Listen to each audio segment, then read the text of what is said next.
সুপ্রিয় দর্শক, স্বাগতম জানাচ্ছি সর্বশেষ আপডেট বাংলা সংবাদে। শুরুতেই সংবাদ শিরোনাম। শুরুতেই জানিয়ে দেব, ভারত ফ্রান্স ছাড়াও আরও ৬ দেশ নির্বাচনে পর্যবেক্ষক পাঠাচ্ছে না।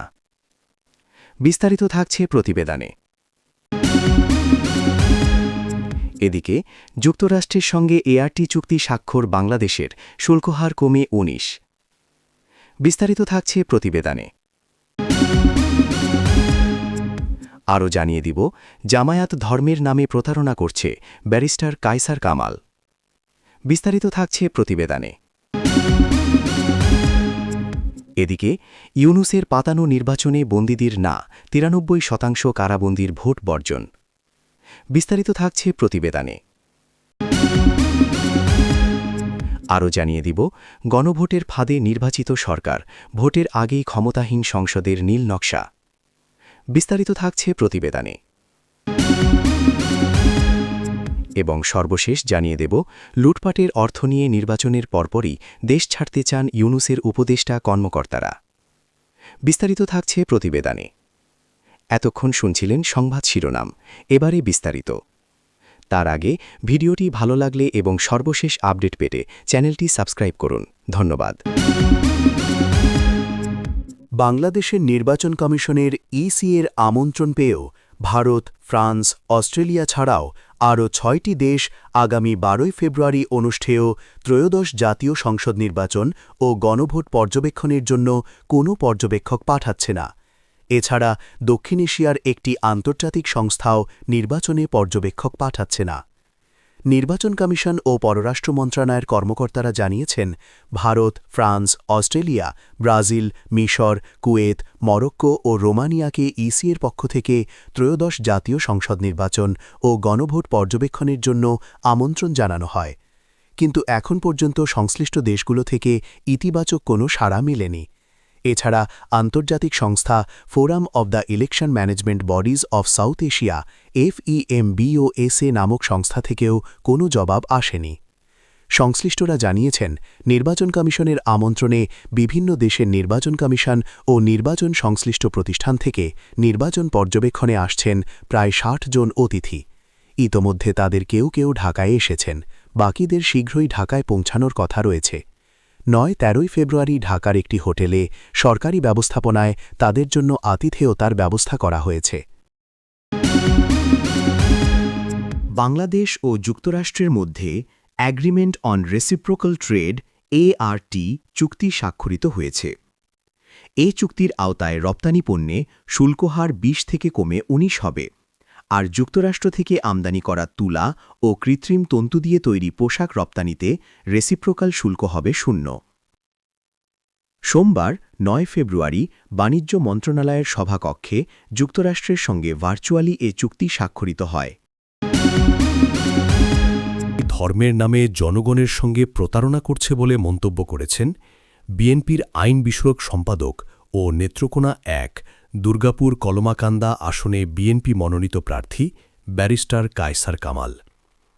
সোমবার ৯ ফেব্রুয়ারি দুর্গাপুর সুসং ডিগ্রি কলেজ মাঠে আয়োজিত এক নির্বাচনী জনসভায় তিনি এ মন্তব্য করেন। বিএনপির এই প্রার্থী বলেন, স্বাধীনতার উত্তর আমাদের এই অবহেলিত দুর্গাপুর কলমাকান্দার প্রত্যেকের একটা প্রাণের দাবি। আমাদের একটা সুন্দর, স্বাভাবিক, মানবিক দুর্গাপুর কলমাকান্দা চাই। সেই মানবিক দুর্গাপুর কলমাকান্দা গড়তে আমাদের অনেক চ্যালেঞ্জ সামনে রয়েছে। এই চ্যালেঞ্জ শুধু মাদক নির্মূলের চ্যালেঞ্জ নয়, এই চ্যালেঞ্জ শুধু কিশোর গ্যাং নির্মূলের চ্যালেঞ্জ নয়, এই চ্যালেঞ্জ আমার প্রত্যেকটা হিন্দু ভাইয়ের নিরাপত্তা দেওয়ার চ্যালেঞ্জ। এই চ্যালেঞ্জ আমার প্রত্যেকটা খ্রিস্টান কমিউনিটির প্রত্যেকটা চার্চকে নিরাপত্তা দেওয়ার চ্যালেঞ্জ। এই চ্যালেঞ্জ আমার হিন্দু ভাইদের মন্দির, শ্মশানঘাট নির্মাণসহ তাদের সার্বিক নিরাপত্তা উন্নয়নের চ্যালেঞ্জ। এই চ্যালেঞ্জ আমার মুসলমান ভাইদের ঈমান রক্ষা করার চ্যালেঞ্জ।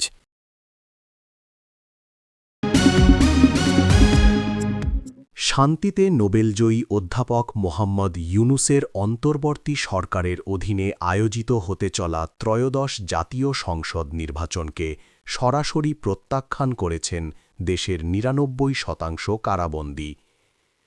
দেশের ইতিহাসে প্রথমবারের মতো কারাগার থেকে পোস্টাল ব্যালটের মাধ্যমে ভোট দেওয়ার নজিরবিহীন সুযোগ রাখা হলেও বন্দীদের মাঝে এর কোনো ইতিবাচক প্রভাব পড়েনি।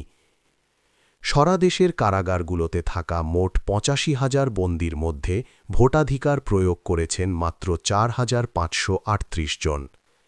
এই বিশাল বর্জনকে আওয়ামীপন্থী আইনজীবীরা সরকারের প্রতি গণ অনাস্থা এবং পাতানো নির্বাচন বর্জন হিসাবে দেখছেন। কারা কর্তৃপক্ষের দেওয়া তথ্য বিশ্লেষণ করলে দেখা যায়, বন্দীদের একটি বড় অংশই বর্তমানে নিষিদ্ধ ঘোষিত আওয়ামী লীগ ও এর অঙ্গ সংগঠনের নেতাকর্মী। নির্বাচনে আওয়ামী লীগের অংশগ্রহণ না থাকায় তারা এই প্রক্রিয়ায় অংশ নেননি।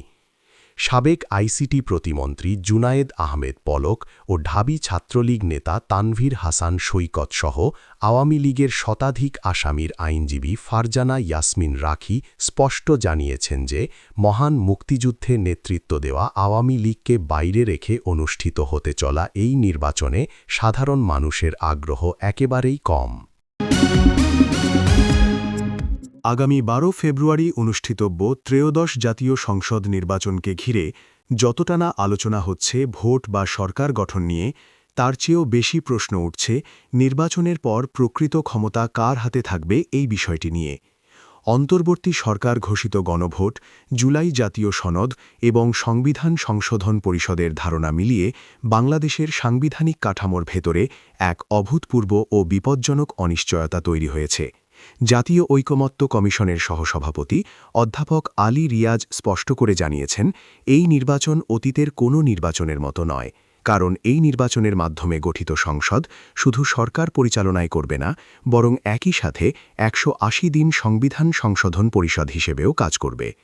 গণভোটে হ্যাঁ সূচক হলে যে ব্যবস্থা কার্যকর হবে তাতে বলা হচ্ছে, নির্বাচিত সংসদ সদস্যরাই আবার আলাদা শপথ নিয়ে একটি সংবিধান সংশোধন পরিষদ গঠন করবেন, যাদের হাতে থাকবে সংবিধান সংশোধনের পূর্ণ ক্ষমতা বা তথাকথিত কনস্টিটিউয়েন্ট পাওয়ার। নির্বাচনের সময় ঘনিয়ে আসার আগেই অন্তর্বর্তী সরকারের একাধিক উপদেষ্টা ও উচ্চপদস্থ কর্মকর্তার কূটনৈতিক লাল পাসপোর্ট জমা দিয়ে সাধারণ পাসপোর্ট গ্রহণের ঘটনায় প্রশাসনে ব্যাপক চাঞ্চল্য তৈরি হয়েছে। বিশেষ করে উপদেষ্টাদের সম্পদের হিসেব এখনও জনসম্মুখে না আসায় এবং মেয়াদের মাঝপথেই এমন সিদ্ধান্ত নেওয়ায় রাজনৈতিক ও প্রশাসনিক মহলে নানা প্রশ্নের সৃষ্টি হয়েছে। সূত্র বলছে, লুটপাটের অর্থ নিয়ে দ্রুত দেশ ছাড়তে চান তারা। পাসপোর্ট পরিবর্তনের নেপথ্যে কারণ, নিয়ম অনুযায়ী কূটনৈতিক বা লাল পাসপোর্টে বিভিন্ন দেশে ভিসা সুবিধাসহ বিশেষ প্রোটোকল পাওয়া যায়। তবে দায়িত্ব শেষ হবার পর এই পাসপোর্ট জমা দেওয়া বাধ্যতামূলক। বর্তমান সরকারের উপদেষ্টারা দায়িত্ব পালনকালেই কেন সাধারণ পাসপোর্টে ফিরে যাচ্ছেন তা নিয়ে শুরু হয়েছে জল্পনা। বিশ্লেষকদের মতে, ভবিষ্যতে রাজনৈতিক পরিস্থিতির পরিবর্তন বা কোনো আইনি জটিলতার আশঙ্কায় তারা আগেভাগেই সাধারণ পাসপোর্ট সংগ্রহ করে দেশ ছাড়ার প্রস্তুতি রাখছেন কিনা তা নিয়ে সন্দেহ তৈরি হয়েছে। সেই সঙ্গে তাদের বিরুদ্ধে রয়েছে লুটপাটের অভিযোগ। তালিকায় রয়েছেন যারা। পাসপোর্ট অধিদপ্তর ও নির্ভরযোগ্য সূত্র জানিয়েছে, বছরের শুরু থেকেই এই প্রক্রিয়া শুরু হয়েছে। যাদের নাম আলোচনায় এসেছে তাদের মধ্যে রয়েছেন